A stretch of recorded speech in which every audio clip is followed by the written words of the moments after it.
This period in the year we see a high number of alarms, high number of interventions, and generally a higher level of crime.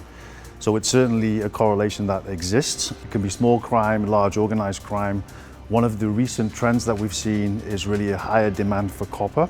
So if you take into consideration an energy infrastructure site or a solar park or a construction site, there's a lot of copper available.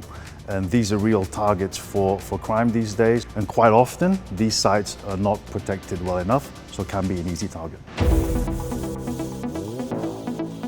Look, the risk of damage is in multiple layers. The first risk is really material damage, where you need to replace equipment or equipment that has been damaged.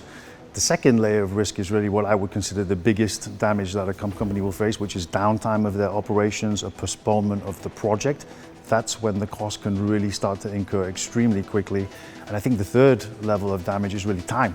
You know, as a project manager, do you want to be spending time on vandalism and damage, or do you want to be spending time on optimizing your operations for full productivity and output? Construction companies can better protect themselves by, first of all, having an awareness about security and the requirements, and that starts really at the top of the organization. That needs to cascade down into the organization.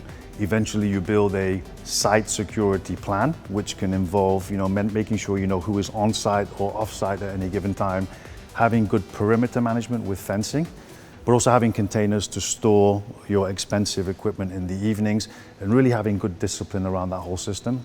The third level of security is real-time surveillance, where you would install a camera system which is connected to an alarm center. This acts in two ways. One is a deterrent, which really stops a lot of crime, but also gives the ability for a company to respond quickly if anybody does intrude on that site.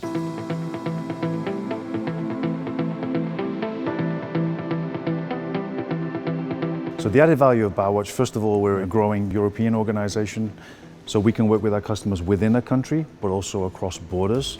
In every country, we have a local team of advisors, and their role is really to develop an optimized site security plan for you and for your site specifically. Once that plan is in place, our extended team is there to respond if there is an intervention and to ultimately protect your site. BauWatch exists to secure our customers, but also to ensure that you can focus on your productivity and your operations.